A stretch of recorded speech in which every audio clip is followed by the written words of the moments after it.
few minutes. And for those of you at home, you can on Rogers systems, you can tune into 97.5 on your FM stereo hookup. And that's a really good way to listen to the concert. If you can get KABL, do tune in to 97.5 on the Rogers, either Minneapolis or Southwest systems. Dick and I were lucky enough to have a chance to go backstage earlier tonight and talk with George Thorogood and his band. Now, one of the interesting characters in George Thorogood's band is a guy named Hank Carter, and he's the saxophone player. And Dick talked to him a little bit about the sort of thing that he and Thorogood have going on stage. Hank and George sort of interact, and they play each other off as foils, and we talked to him about that. For you, on sax, you interchange a lot with George. You dance back and forth, and you play off each other. Whole, in fact, extensively, I'd say in most numbers, there's something going on between the two of you. Has that been song by song? You just added the choreography, or? Yeah, we'd get a little wild and do something crazy, and then it might work, so we sort of keep that, and then do something crazy, and it didn't work, and we throw that. It's just sort of evolved a little bit like that. Most of it's come spontaneously, rather than a... Yeah, you think about it, and you figure out how it works as far as pacing the show and things like that. You try to, I say, set up guidelines. But basically, it's just been trial and error and experience. You play alto and tenor sax, and anything else? In the show? In the show? And just alto and tenor in the show. Okay. Personally, I play lots of stuff. But they won't let me get on stage and play it, so. Piano? Or yeah. I play piano, I play guitar.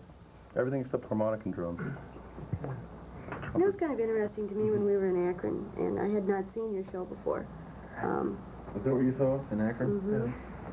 In the Blossom Hill Music Festival. Oh, yeah. That was a beautiful place to play. It seemed like it was an amphitheater-style thing. But we did a lot of walking around through the crowd. And it's a real kind of eclectic crowd. I mean, you've got the 14-year-old MTVers and the 45-year-old rock and rollers and everybody in between. What do you think, is there that broad an appeal of your music? Or? I hope so. It's family entertainment. Yeah, well, it just, you don't go to a lot of concerts where you see that kind of a spread in the kind of people that attend. You know, it's usually one or the other, or just a couple of different groups. But what do you think it is that's appealing about it to all those folks? I don't think we intentionally focus at one age group or something. Like you have, I don't know if I should mention any specific names of bands, but you can see that there's a group of metal bands, and it's directed directly at a specific audience. I mean, just by the look at their album covers, what they wear on stage, or there's whole magazines devoted to that particular style of music or that thing, and I don't think anybody over, say, 25 or so is going to be buying these kind of things, whereas our shows, we're doing older music, for one, which probably gets people that, that age, but we're presenting it in a way that people from 14 and up can relate to without putting off anybody, hopefully. I notice the louder it gets and the bigger the crowds, the older people tend to gravitate. They move back, yeah. They tend to gravitate towards the rear now, but we still seem to attract quite a lot of people of varied age groups. So. If I could add to that, classic rock and roll, when it's played honestly, cuts through all backgrounds, and people will come out no matter, where they live or what their situation is. We noticed that. I mean, there were preppy types and hippies and bikers and any type of, subdivision that you wanted in the same audience. And they all seemed to enjoy, they got along with each other and they seemed to enjoy the music. Do you think MTV has any sort of impact on your career so far? I think the MTV's probably grabbed a lot more of the younger audience now. Also, in the fact that we're playing in places that aren't bars. When we were playing strictly bars and so forth, that sort of kept them out. And now with MTV, that's promoting the whole thing into that younger age group. So I'm sure it's had quite an effect, because I don't personally, I don't have it in my house, and I know a lot of people that don't, and don't have time to sit around and watch it all day, whereas kids do, so that brings them in. Jeff, have the crowds always been like that for the duration of the band? Well, I don't know. My mom and dad come down and watch us play. They love it. Yeah? Oh, sure. Well, when we first started, we were playing mostly bars, so it had to be anybody over, 18 to 21, whatever the drinking age was. Yeah. Well, it seems to me that whenever people's, like our friends' parents would come, they would enjoy it. And it just, I don't know. I think what I think it is basically is George's boyish charm. Like, he's got a charm, and he can charm just about anybody. Yeah. And it comes through on the stage, and I think that helps a great deal. I had met somebody in Akron who said that at all the shows they'd seen there, maybe this was Milwaukee, at all the shows they'd seen there, this was the best one they'd seen. This guy had worked like 20 years worth of shows, and, so you're not looking at any 14-year-old kid there, you're looking at, a seasoned veteran. One of the things we expected, you have quite a lavish production. There's a lot of lighting, there's a lot of strong, very, very good production values. Is that new to this tour? Was that on the last tour, or? We had on the last tour, didn't we? Yeah, it's evolving. The lighting, I guess, is probably the most extravagant, quote-unquote, production part of it. And we had more lights this time, but it's been building. It's something we just didn't walk in and say, all right. We started out, we wanted, say, 100 lights.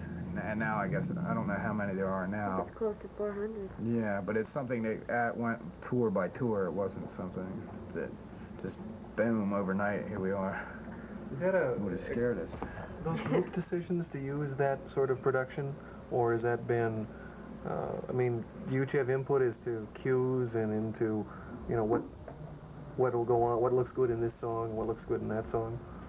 To a certain degree, I think the lighting director, as far as George, on some songs has a basic concept in mind, but a lot of this stuff, he takes a lot of input from the lighting director, I guess.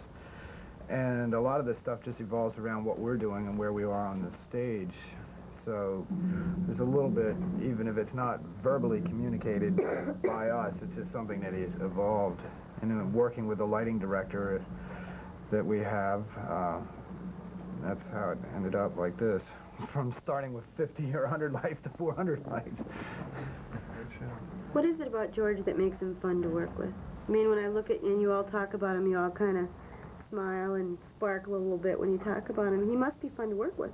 There's never a dull moment. But that's true. He has a hell of a sense of humor. And it's Just don't have to hear any of his jokes, that's all. He's a very, how do you say, a charismatic person. And he's just a lot of fun to be around. I mean, I've known him since I was 9 years old, and he's always been like that. Was he real mischievous as a child? He seemed, when I watched him on stage, he looked like one of those little boys that used to do things, Kids do things. I mean, we all did things as kids that we weren't supposed to be doing, but no, he didn't do anything more than what he was. Great 10-year-old George Thorogod stories that you were able to tell today. No, if I did, I probably wouldn't tell you anyway. But not really. Well, here's the mischievous child right there. This guy over here now, he's there. Oh yeah. No, Oh, yeah. no. So the practical joker is See here. the halo up there? No. He's the prankster on the road, too? Absolutely. He tries to be. He's learning. Yeah. I'm apprenticing with these guys. We're all in it together. We haven't got to that aspect of it yet, but it's sure going to be a lot of fun. We started with him today. So what did they do to you besides send you shopping? What did they do to me? Yeah. What haven't they? No, it's not like that. We're not done with him yet either. I guess it remains to be seen whatever happens. But we're all working on a few jokes along the way here, Yeah, you should have called us in about, maybe just prior to showtime. We'd have had everything warmed up. Uh-huh. You get the jokes and the practical jokes. Best part happens just before you go on or as you go on. That way you can't back out. Nobody can chicken out. There's no place to hide. So they hung me out to dry there the other night when we were doing a song. Just left me out there standing there for a chorus of a song. And George says, "Oh, changed my mind." And there I am standing. Done. For 13,000 of my closest friends, right? But that was all right. I'll get him. You know, one thing about the band members that I sensed when we talked to them is that they're really a nice bunch of guys, and there is an awful lot of camaraderie that goes on between them. There is, between them, on stage and off stage. They seem to get along, and they mess as a unit. Well, they're in a national league. Yeah. And it's an older league. They're a original franchise, not original from the 8 teams which they used to have, but they're still in the city that they started in, and plus they play on natural turf. So that eliminated just about everybody else. And they're like the last. Them and the Chicago Cubs, I guess, are about the last 2 teams that still play. That the Cubs don't have any lights, but I think that's a little too outdated. Yeah. So that's the Mets basically. You know, they seem to me like the last of, you know, there's a lot of teams like that in American League, but the pitchers don't hit. And I don't quite go along with that. And then there's a lot of teams in the National League where the pitchers do hit, and they are an original franchise like Pittsburgh or Philadelphia, but they play on this AstroTurf stuff. So I was trying to find a team that was a good link to the old days and now. And I settled on the Mets. So does New York have any attraction for you? It really, it isn't. It's No, just a team. it's a team. Why the National League and not the American League? Well, they're the older league. They're more, the pitchers still hit. I see. That thing about, you know, pitchers not hitting, something about that seems false to me. I don't know why. It just doesn't rake me. Just doesn't. I don't know. You know, how are kids going to grow up these days if they can't go up to bat for themselves? Yeah. You know what I mean? Yeah. That's true. You went to spring training with the Mets, right? Not with the Mets, no. But I go with Jeff Simon sitting right there on the table. That's who I go with. Okay. The Mets happen to be there. I don't go with them. Did you play baseball one time?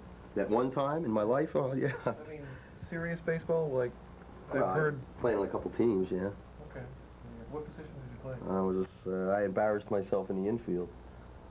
Who, do you follow the Met with... Is there particular guys in the Mets that you like? I like them all. I like them all. I'm a pretty big Dave Johnson fan. I like their manager.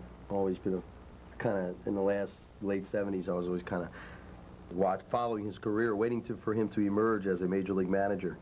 And it just really surprised me and really delighted me when he emerged with the Mets, because I kind of was hoping he would do that for a living someday on a major league level. So I like them all. I don't really have any particular favorites. The team, I like the whole team. Okay. You familiar with the Twins at all, the local team here? A little bit. They had a couple of guys. One of Bobby Castillo was its co-owner of the Rookie of the Year award in '79, was it? With Alfredo Griffin from Toronto. They just picked up Burt Blyleven today. Yeah, he's bigger from Cleveland. And in fact, Yeah, I know a little bit about him. Not too much. I remember the old Twins with Versales and Jimmy Hall and Camilo Pascual and you know, oh yeah, Bob Allison and Don Mincher and those people. I remember that. Earl Batty, one of the catcher. I remember Earl. As long as he didn't have to move fast, he was great. Nah, catchers aren't supposed to be speed demons. That was 65. They got to be fast between the ears, you know. Exactly.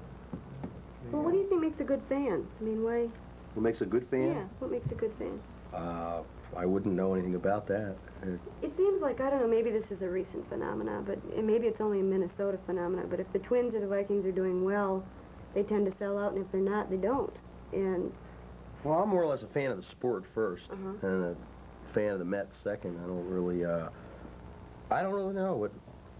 I know what makes a bad fan. I think I don't like to see people booing. yeah, I don't think that's appropriate. You want to boo, go to the wrestling matches.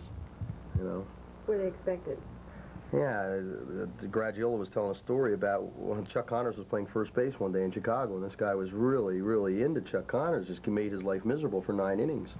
You know, and after the game, Chuck went to a movie with a friend, and then when they got done, they went to have an ice cream soda. And when just by a 1,000,000-to-1 coincidence, the guy that was making the sodas behind the counter had been the guy in Wrigley Field that day that was just ripping Chuck apart. So Chuck laid into him and said, "Can't you make that ice cream any faster? Boy, that's the worst, you're the most poorest excuse for a soda jerk." On and on for like 25 minutes. Yeah. Finally, the guy came and said, "Mr. Connors, I apologize. I will never, ever razz a ball player again." So that was kind of a sweet payback. I figure, why boo? You know, what's the point in it? So somebody came in here right now while you were doing your job and said, "You really stink. Boo. Get out of here." Well, you know, it's... Yeah, I Can't have anything good to say. No. Yeah, don't say it at all. Yeah. Yeah. Do you think, well, there's been kind of a renaissance in baseball lately. In other words, for a long time, football was a dominant sport probably because of television. Baseball seems to be coming back, at least in this town. And there's always been kind of a baseball rock and roll connection. Yourself, John Fogerty, some other people. Why? What do you think? Baseball is a classic game. Is that why it's come back, or? Come back? Well, in this town, it kind of went away for a while. Well, I've not really been aware of that too much. May I call you Dick? Yeah. Okay. I've been following all along. I never knew there was a rise or fall of it till, you know, I mean, I see it on TV and everybody keeps saying attendance is up, attendance is up. With me, it was always number one. I don't follow football at all, or basketball, or hockey, or anything, just baseball.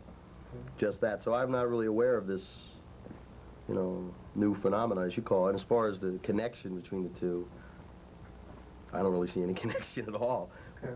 Yeah.